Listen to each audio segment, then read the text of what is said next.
Hi everybody, welcome back to DayZ, and in this video I'm going to attempt to show you some of the things that are in DayZ Expansion mod, just in case you're thinking, well, what's in this mod? Why should I bother? And so, right, let's just get stuck in straight away.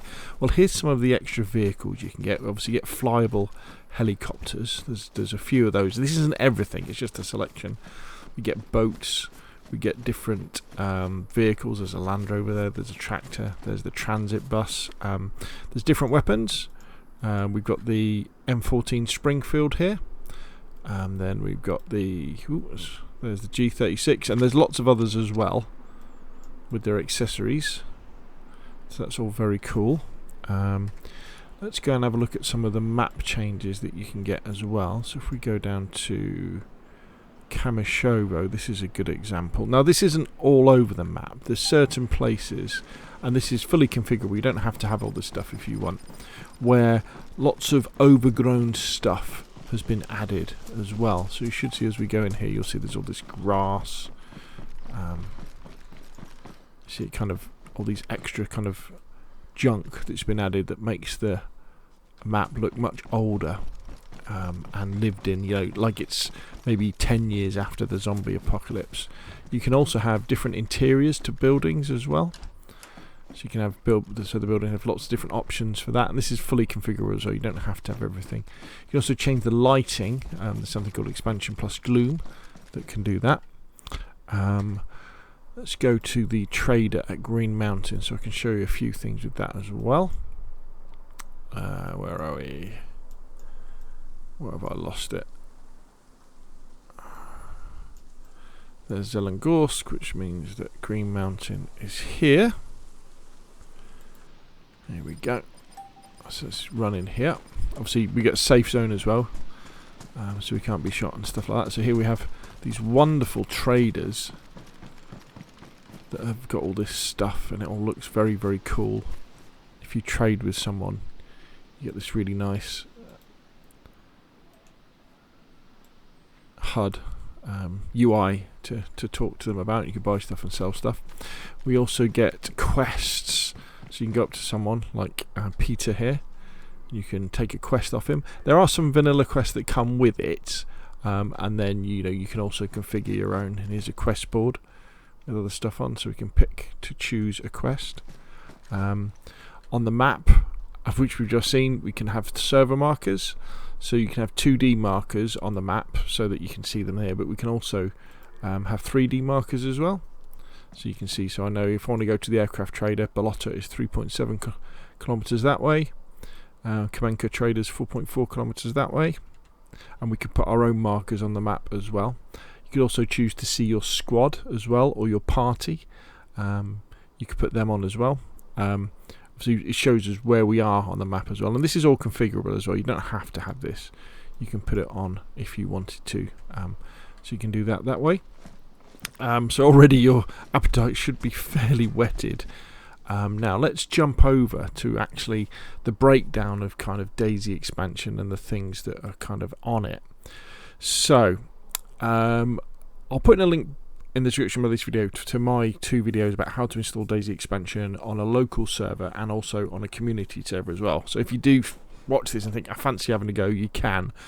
So the other stuff we have is we have DayZ Expansion AI. So AI are included as well. So these are groups of wandering AI who will be friendly or neutral or will be aggressive, and they will start shooting at you, or will only shoot at you if you shoot at them. And they're really good for ambience as well, because you'll hear the shooting in the distance and you think, well, there's nobody else on the server, but it's the AI doing it. Expansion base building, actually we should have had a look at that. So the base building has been overhauled and they should do much different things, and you've got code lock as well that's included, so loads more to do with base building.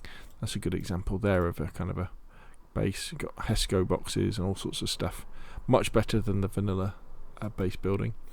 Expansion book, that's worth looking at. So when you press B, you get like your profile up, and time survived. There's crafting recipes in here. There's more crafting stuff that you can do. It's good for learning the existing map, existing crafting stuff, but also the extra stuff that expansion brings in as well. Expansion chat.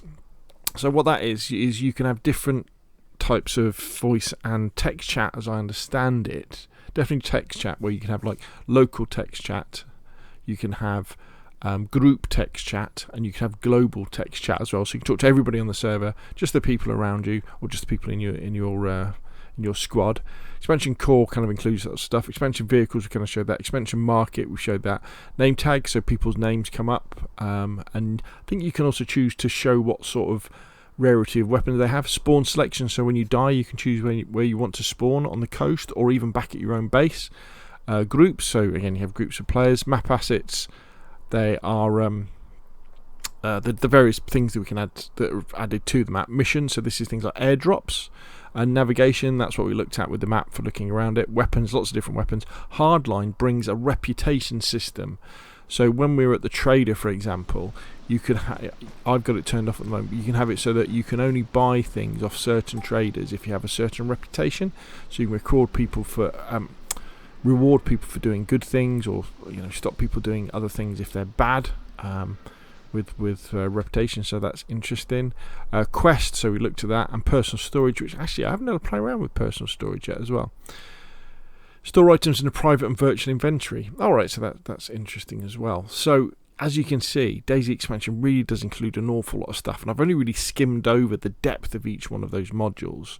And so if you really want to have a DayZ that is almost, I think just adding things like quests to DayZ can be very interesting. It's arguable whether, is it really DayZ when you have quests and you've got to go and do stuff. But it is pretty cool, the fact that someone will say, right, can you take this to this person? And you've got to get enough gear to survive together and get there. You've got to kill these zombies at this place, kill these AI bandits at this place. And it definitely adds a lot to the game. And I think if you get to a certain point in DayZ where maybe you're just getting a little bit burnt out or bored with the survival aspect or the PvP aspect that you come across on public and some community servers, and you think, actually I want something different, I want an adventure, I guess, then maybe you should think about doing expansion. It's a fantastic piece of work. It's constantly evolving, and I would say definitely give it a go. There we go. So hopefully this video has been useful. If it has been, hit like. If you want to see more of the same, press subscribe, and I will of course see you again soon.